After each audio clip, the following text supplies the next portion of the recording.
बिस्मिल्लाहिर्रहमानिर्रहीम। Dear students, मैं उम्मीद करता हूँ कि आप सब लोग खैरियत से होंगे।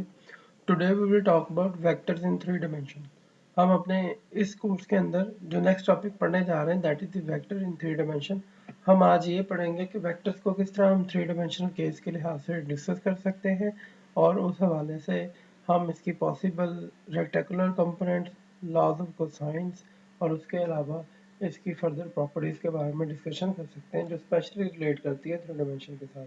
तो उस हवाले से आज का हमारा ये लेक्चर होगा और ये लेक्चर जो है वो हमारी लेक्चर सीरीज का हिस्सा है जो कि मैकेनिक्स वन से रिलेट करती है और this is for the course of BS food science and technology PHY 301 third semester and fall 2021. Here is the lecture outline. In the previous lecture we have talked about scalars, vectors, type of vectors and vector addition and vector resolutions के बारे में हमने पढ़ा था और हमने ये discuss किया था कि स्केलर्स और वेक्टर में क्या डिफरेंस होता है और कितनी तरह के वेक्टर्स हो सकते हैं और कितनी कैटेगरीज के हिसाब से था। हमने उनकी डायरेक्शन के हिसाब से, उनकी ओरिएंटेशन के हिसाब से और उसके अलावा हमने उनके ऑपरेशंस के हिसाब से बात की थी। Now for this time we will discuss about the vectors in three dimension. हम थ्री डायमेंशन के अंदर वेक्टर को स्टडी करेंगे और ये स्टडी किया जाएगा कि ये कितने मिनिमम कंपोनेंट्स और मिनिमम डायरेक्शंस रिक्वायर हैं किसी भी एक वेक्टर को थ्री डायमेंशन में एक्सप्लेन करने के लिए। After that we will discuss about vector reservation in rectangular components. अगर हम किसी भी थ्री डायमेंशन वेक्टर को रिजॉल्व करना चाहते हैं उसके रेक्टेंगुलर कंपोनेंट्स के साथ, तो फिर हमें कितने मिनिमम कंपोनेंट्स और मिनिमम एंगल्स रिक्वायर होंगे इसके बारे में बात की जाएगी। After that we will discuss about is there any linkage between the angles of the vectors जो उसकी एक्सप्लेनेशन करते हैं, उसके डायरेक्शन को एक्सप्लेन करते हैं तो उसको हम डायरेक्शन ऑफ कोसाइंस कहते हैं, हम उसके बारे में बात करेंगे। And the last one we will discuss about addition of three vector. अगर हमारे पास कोई मिनिममली तो दो डायरेक्शंस हो, दो वेक्टर्स हो जो थ्री डायमेंशनल हो, तो उनको आपस में किस तरह से ऐड किया जा सकता है तो उसके बारे में हम बात करेंगे। So let's start with the vectors in three dimension. Vector lies in the three dimensional space so that it has the following properties. For example, जैसा कि आप देख सकते हैं इस फिगर के अंदर हमने थ्री डायमेंशनल स्पेस फर्ज की है जो कि मुश्तमिल है एक्सिस के ऊपर, वाई एक्सिस के ऊपर एंड जी एक्सिस के ऊपर। हमने सपोज किया है कि आई यूनिट वेक्टर जो है एक्चुअली ये रिप्रेजेंट करता है एक्स की डायरेक्शन को एंड जे यूनिट वेक्टर जो है ये रिप्रेजेंट करता है वाई की डायरेक्शन को एंड के यूनिट वेक्टर जो है ये रिप्रेजेंट करता है के जी की डायरेक्शन को। तो इसका मतलब हमारे पास टोटल कितनी डायरेक्शन है, एक, दो एंड तीन। So that is why it is called the three dimensional space. तो ये वो स्पेस होगी जो कि थ्री डायमेंशन पे मुश्तमिल है, एक्स वाई एंड जी के ऊपर। और उनकी डायरेक्शन किस तरह फाइंड आउट की जा सकती है, i j and k unit vectors के लिहाज से। तो we are supposing that we have a vector a और ये वेक्टर जो है इसका टेल जो है ओरिजिनेट होता है ओरिजिन के साथ और एंड होता है किसी न किसी पॉइंट के ऊपर और उसका हेड यहाँ पे वाक़ है, तो इसको हम थ्री डायमेंशनल वेक्टर कह सकते हैं। ये एक ऐसा वेक्टर है जो तीन डायमेंशंस के अंदर मुश्तमिल है, so that is why it is called the three dimension. और हम ये भी देख सकते हैं कि किसी भी वेक्टर के लिए जो थ्री डायमेंशन हो उसके लिए कौन सी कंडीशन जरूरी है वो देख सकते हैं। जैसे सबसे पहली है it has three components according to the space. जो हमारी स्पेस है उसके तीन डायरेक्शन है, तो अंडरस्टूड सी बात होगी कि इसके भी तीन कंपोनेंट्स होने चाहिए। You can see here also, यहाँ पे भी इसके तीन कंपोनेंट्स बन रहे हैं। It is also along x axis, along y axis and along z axis। आप देख सकते हैं कि x axis इस डायरेक्शन के अंदर है तो इसका ये वाला हिस्सा जो होगा that is called ax component, इसका ये वाला कंपोनेंट जो है इसके पैरेलल होगा that is called ay component, और ये वाला कंपोनेंट जो इसके z के अलॉन्ग है पैरेलल है तो ये वाला जो कंपोनेंट होगा it is called z component. तो इसके तीन कंपोनेंट्स हैं and it required three adjacent angle form between the each plane. तो आप देख सकते हैं कि ये एक प्लेन बनती है, यहाँ पे टोटल तीन प्लेन्स बन रही हैं। If you notice about this, it is basically depends upon the first plane xy plane, we have yz plane and we have zx plane। तो इस हवाले से हमारे पास ये तीन तरह की प्लेन्स भी बन रही हैं, तो उसी हवाले से हम इसको एक्सप्लेन कर सकते हैं तीन प्लेन्स के हिसाब से। So we have first angle, second angle and the third angle. तो इसके 3 एंगल भी बनने चाहिए, 3 कंपोनेंट्स हों, 3 एंगल हों, तो तब हम कह सकते हैं कि कोई भी वेक्टर जो है वो 3 डायमेंशनल स्पेस में मौजूद है। तो आइए देखते हैं कि इसको हम फर्दर जो है वो किस तरह से अपने कंपोनेंट्स और रेजोल्यूशन के हिसाब से एक्सप्लेन कर सकते हैं। So let's start with the first part, that is the rectangular components of the 3 dimensional vectors. इसके अंदर हमने क्या करना है, इसके अंदर हमने रेक्टेंगुलर कंपोनेंट्स के अंदर वेक्टर को डिवाइड करना है 3 हिस्सों के अंदर, और ये ऐसे कंपोनेंट्स होंगे जो एक दूसरे के ऊपर परपेंडिकुलर होते हैं, जस्ट लाइक यू कैन सी है यहाँ पे एक्स एक्सिस है, वाई एक्सिस है और जी एक्सिस है। तो ये ऐसी डायरेक्शन है जो एक दूसरे के ऊपर 90 डिग्री के लिहाज से फॉलो कर रही है। तो ये इन दोनों के इन हर एक एक्सिस का म्यूचुअली परपेंडिकुलर एक्सिस है, so that's why it is called the rectangular component. और उस हवाले से हमारा कोई वेक्टर ए है जो इन 3 डायमेंशन स्पेस के ऊपर मुश्तमिल है, और ए के जो ही 3 कंपोनेंट्स हैं it is along x axis, along y-axis and along z-axis. So we have here a 3 components, and we have here a total resultant of vector here which belongs to the 3 components. तो उस हवाले से हमारे पास जो है जो सबसे पहला केस बन सकता है that is the a vector is equal to a prime plus ay component. So you can see here कि यहाँ पे AZ और AX का जो रिजल्टेंट लिया गया है it is called the A prime, तो आप ए भी लिख सकते हैं इसकी जगह, और उस हवाले से हम ये लिख सकते हैं A prime plus a y. But अगर हम इसको सिंपली लिखना चाहें तो it can be taken in exactly rectangular form, तो we can take it as AX plus AY plus AZ component है। तो किसी भी वेक्टर के हमने कितने हिस्से कर लिए जी, AX AY and AZ। AX is basically represents the projection of A along x axis. AY is represented here the projection of y A along y-axis and the part of the A along z-axis. So आप इस हिस्से को अगर vector form में represent करना चाहते हैं तो आप यूँ भी लिख सकते हैं along i unit vector, j unit vector and k unit vector. तो इस लिहाज से हमारे पास ये इस तरह से हम कंपोनेंट्स को इस तरह फॉर्म कर सकते हैं। तो उस वाले से हमारे पास ये 3 कंपोनेंट्स बन चुके हैं, it is called the rectangular components, जो कि म्यूचुअली परपेंडिकुलर होने का सबूत दे रहे हैं। The another important thing is the 3 angles. तो आप देख सकते हैं कि ए जो है ये अलोंग एक्स एक्सिस के हिसाब से एक एंगल बना रहा है जो कि एक्स और वाई के लिहाज से एक्सप्लेन करता है। तो ए हमने सिंपल ये काम करना चाहिए, आप जानते हैं ए एक्स है, वाई है और जी है। तो हमने ये वाला हिस्सा अगर इस तरह से मूव करते हैं it is called anti clockwise, और अगर आप इस तरह से मूव करेंगे तो it is called the clockwise. तो हम क्या कर रहे हैं, एक्स एक्सिस से एंटी क्लॉकवाइज डायरेक्शन में ए की पोजीशन को स्टडी करने की कोशिश करेंगे, और उस हवाले से हम स्टेप बाय स्टेप तौर पे चलते जाएंगे। So you can notice also here that we have here a first angle which is associated with the x-axis, and it is moving anti-clockwise up to the a vector position. तो आप देख सकते हैं it is called the alpha here. So you can say the projection of a is basically the along x-axis can be written as ax component. तो ये basically ax is equal to a cos alpha हो सकता था, so we rearrange them and make it as cos alpha is equal to ax over a. So we have here ax over a cos alpha, तो उस हवाले से हमारे पास ये cos alpha की वैल्यू निकल आई है। अगर आप इसको रीअरेंज करते हैं तो we have ax is equal to a cos alpha बन गया हमारे पास। तो ये x के हिसाब से हमारा पहला एंगल निकल आया। सिमिलरली अगर हम you can see the projection of a along y निकालना चाहते हैं तो ये जो है ये सेकंड ओरिएंटेशन के साथ लिंक होगा, it is called the beta angle. तो पहला हमारा अल्फा एंगल था, दूसरा हमारा क्या जी बीटा एंगल है।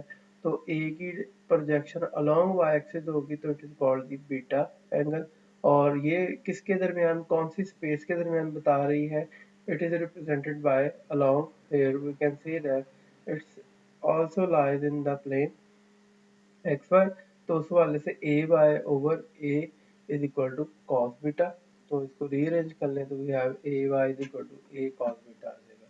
Similarly for the third angle, जो थर्ड एंगल है that is long with respect to the projection of a along the axis, तो उस वाले से ये हमारे पास एक और ट्राइंगल बन रही है जिसको हम राइट एंगल ट्राइंगल के हिसाब से इसकी प्रॉपर्टीज को स्टडी कर सकते हैं।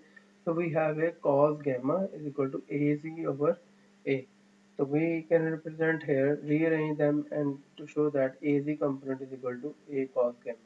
So in summary, we can say that किसी भी वेक्टर के तीन कंपोनेंट्स हैं, that is AX, AY and AZ components, जैसे कि आप यहाँ पे रेड लाइन्स के साथ देख सकते हैं. So we have AX, AY and AZ components, as well as we have three angles also, alpha, beta and gamma angles also. तो अगर आप इस एंगल की, इस वेक्टर की मैग्नीट्यूड लेना चाहते हैं तो यही पुराना तरीका जो आप पहले करते आए हैं, तो ax square plus ay square plus az square लिखा जा सकता है मैग्नीट्यूड के तौर पे. As you can see here, we in the first part यहाँ पे a is equal to under root ax square plus ay square plus az square लिखा गया है, जो ये बता रहा है कि this is called the magnitude. So the important and the new thing is the direction of the third three dimension angle vector, और वो तीन एंगल्स हैं जिसपे वो मुश्तमिल है, alpha, beta and gamma. So you can see here in this log we have three different angles, we have three components as well as we have three directions, alpha, beta and the gamma. So इनके जो cos inverse लिए जा सकते हैं और वो हमें आपके पास क्या दिया जा सकता है जी, वो अल्फा की वैल्यू, बीटा की वैल्यू और गामा की वैल्यू को कंप्यूट करने में मदद दे सकते हैं. तो इस तरह से हम किसी भी three dimension angle, three dimensional vector जो है उसकी मैग्नीट्यूड भी निकाल सकते हैं और उसके एसोसिएटेड एंगल्स और उसकी प्रोजेक्शंस भी निकाली जा सकती है. आपको जो क्वेश्चंस हैं वो जनरली तौर पे इस तरह के हिसाब से दिए जाएंगे. आपको कोई वेक्टर दिया जा सकता है और आपसे पूछा जा सकता है इसकी मैग्नीट्यूड बताएं, इसकी अलोंग एक्स एक्सिस डायरेक्शन बताएं, इसकी अलोंग वाई एक्सिस प्रोजेक्शन की डायरेक्शन बताएं और इसकी अलोंग z एक्सिस प्रोजेक्शन की डायरेक्शन बताएं. तो उस हवाले से आप ये एक्सप्लेन कर सकते हैं कि we are talking about alpha, beta और गामा और उसकी वैल्यूज पूछ रहे हैं. With respect to x axis alpha इसकी पोजीशन बताएं, with respect to y axis इसकी पोजीशन बताएं और with respect to z axis position बताएं. अगर एक्स एक्सिस के लिहाज से पोजीशन बतानी होगी ए वेक्टर की तो we will take it as alpha. अगर आपने वाई एक्सिस के लिहाज से पोजीशन बतानी है तो हम उसको बीटा कंप्यूट करेंगे उसके लिए. अगर हमने z के एक्सिस के हिसाब से या z एक्सिस के बतानी है तो उस हवाले से हम क्या करेंगे जी, गामा कंप्यूट करेंगे. After doing these things we can able to understand the law of direction of cosines. अगर आप इसमें गौर करें तो हमारे पास यही केस है, तीन कंपोनेंट्स बने हुए हैं और तीन एंगल्स हैं जिसको हमने सपोज कर लिया है कि जो कॉस अल्फा है, कॉस बीटा और कॉस गामा है और जो कि मुश्तमिल होते हैं a x over a magnitude, a y over a magnitude and a z over a magnitude. इसको हमने एल, एम एंड एन कह दिया है. तो we are supposing that then l square plus m square plus n square is equal to 1 होता है. It is called the law of cosines. तो ये जो लॉ ऑफ कोसाइंस है ये बता रहा है कि आपके पास, या दूसरे फॉर्म में इसकी वैल्यूज पुट करें तो we will take it as cos alpha square plus cos beta square plus cos gamma square is equal to 1. तो उस हवाले से ये cos alpha square, beta square और गामा स्क्वायर जो है वो हमेशा 1 के बराबर होंगे. तो यहाँ से अगर आप नोट करें कि अगर आप इस लॉ को चेक करना चाहें तो बहुत ईजी है. आप इसका स्क्वायर लें, ए वाई का स्क्वायर ओवर ए मैग्नीट्यूड लें और a z over a magnitude square लें, तो you will have a x square plus a y square plus a z square over a square whole. तो ऊपर भी square ए x magnitude बन रहा है, ऊपर नीचे भी मैग्नीट्यूड के स्क्वायर, दोनों एक दूसरे को कैंसिल आउट कर देंगे. So it's mean left hand side is equal to right hand side. So this law holds. तो इसीलिए हम इसको लॉ ऑफ कोसाइंस कहा जाता है और ये आमतौर पे थ्री डायमेंशनल वेक्टर्स को एक्सप्लेन करते हैं.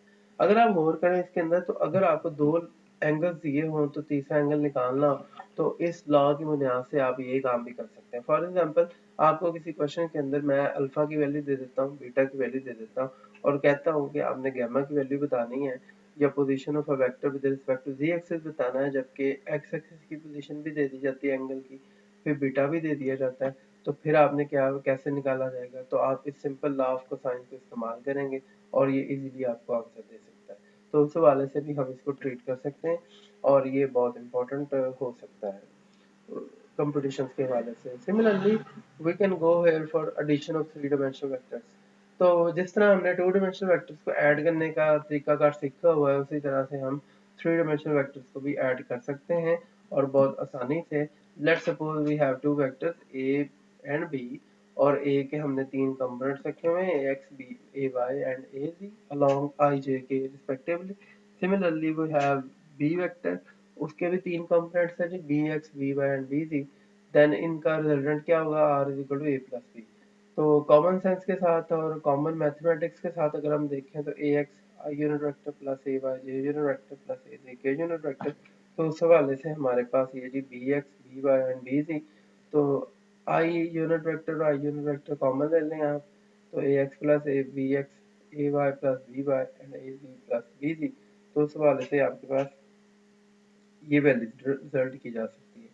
तो आर एक्स के बराबर लिखा जा सकता है इसको, आर वाई के बराबर और ये आर वी के बराबर। तो उस हवाले से हम इनके कंपोनेंट्स कर सकते हैं, और जो रिजल्टेंट वेक्टर होगा वो आर एक्स, आर वाई और आर जी के बराबर होगा, जैसा कि आप इस फिगर में भी देख सकते हैं। तो इस तरह से हम अपनी जनरल तरीकाकार के मुताबिक किसी भी वेक्टर्स को ऐड कर सकते हैं जो कि थ्री डिमेंशन पर भी मुश्तमिल हो।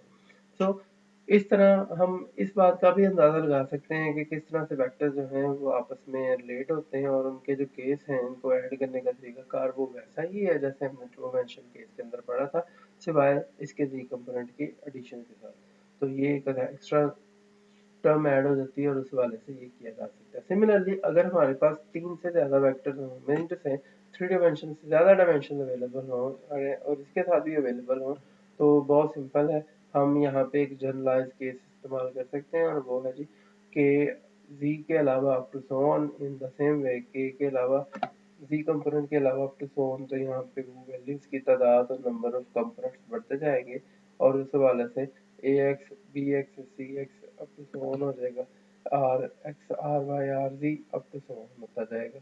तो जैसे जैसे कंपोनेंट्स नंबर और वेक्टर बढ़ते जाएंगे वैसे वैसे इसकी एक्सपेंशन भी की जा सकती है, और ये दोनों एक दूसरे के साथ लीनियर बिहेवियर रखते हैं। You can see that r x is equal to a x plus b x. अगर दो वेक्टर्स और ऐड हो जाते हैं तो c x plus d x हो जाएगा। इसी तरह से अगर और दो डायमेंशन ऐड हो जाती हैं तो we will have here r something as, उस हवाले से नई डायरेक्शन है तो वो दो और ऐड हो जाएंगे। इसी तरह इसके दो कंपोनेंट्स भी फर्दर ऐड किए जा सकते हैं। तो आज के लेक्चर के अलावा हम नेक्स्ट लेक्चर के अंदर वेक्टर ऑपरेशंस की बात करेंगे। वेक्टर ऑपरेशन जो है उसके अंदर बेशुमार चीज़ें शामिल हैं, just like one of the simplest thing is the multiplication of the vectors. And multiplication हमारा जो पहला काम होगा, मल्टीप्लिकेशन के अंदर हम स्केलर मल्टीप्लिकेशन की बात करेंगे, उसके बाद हम वेक्टर मल्टीप्लिकेशन की बात करेंगे, after that we will talk about vector triple product की बात की जाएगी, and after that we will talk about scalar triple product. तो इंशाल्लाह हम अपने नेक्स्ट लेक्चर के अंदर इन नौ टॉपिक्स को कवर करने की कोशिश करेंगे। बाकी मैं उम्मीद करता हूँ कि आपको इस लेक्चर की समझ आई होगी। मैंने कोशिश की है कि हम चीज़ों को फ़िलहाल अभी आसान ही रखें और उस हवाले से जो है बहुत ज़्यादा मुश्किल ना हो।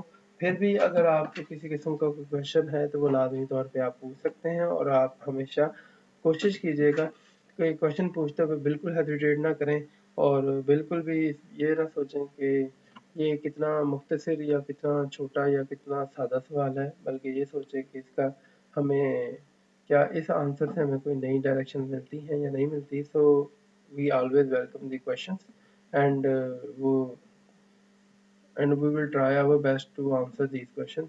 सो इसके लिए हमने डिफरेंट इंटरेक्टिव सेशन रखे हुए हैं। So we will take some these interactive session on Zoom meeting पे भी बात कर सकते हैं आप, व्हाट्सएप ग्रुप के अंदर बात कर सकते हैं, या फिर यूट्यूब कमेंट सेक्शन के अंदर बात कर सकते हैं।